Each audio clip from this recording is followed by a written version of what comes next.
Hi my dear sweeties, welcome back to my YouTube channel. ഇന്ന് ദിവാലി സ്പെഷ്യലാണ് കേട്ടോ. ചീനി വേവിച്ചതും ചിക്കൻ കറിയും പിന്നെ സ്പെഷ്യലായിട്ടുള്ള ചിക്കൻ ഫ്രൈയും. ചിക്കൻ വറുത്തതേ ഓർമ്മയുള്ളൂ, പിന്നെ കാണുന്നത് ഇതാണ് ഇവിടുത്തെ അവസ്ഥ. നിങ്ങളുടെ വീട്ടിലോ? എന്തായാലും ഒന്ന് കമൻറ്റ് ചെയ്യണേ. വീഡിയോ ഇഷ്ടമായാൽ എല്ലാവരും ലൈക്ക് ചെയ്ത് സബ്സ്ക്രൈബ് ചെയ്യാതെ പോകരുതേ. നിങ്ങളുടെ ഓരോ സപ്പോർട്ടിനും ഒരുപാട് സന്തോഷമുണ്ട്. നിങ്ങളുടെ സപ്പോർട്ട് ഉണ്ടെങ്കിൽ വീഡിയോസൊക്കെ ഇടാൻ ഒരു പ്രത്യേക സന്തോഷമാണ്. അപ്പോൾ വീഡിയോ എല്ലാവരും എൻജോയ് ചെയ്യുക. Thank you for watching.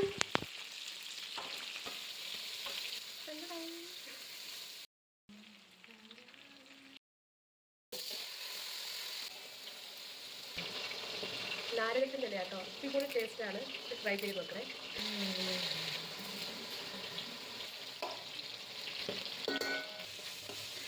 ആ നാരകത്തിൻ്റെ ഇല ഇതിലേക്ക് കീറി ഇടുമ്പോഴത്തേക്ക് കറിക്ക് നല്ല സ്മെല്ലുമാണ്, അതേപോലെ നല്ല രുചിയാണ് കേട്ടോ.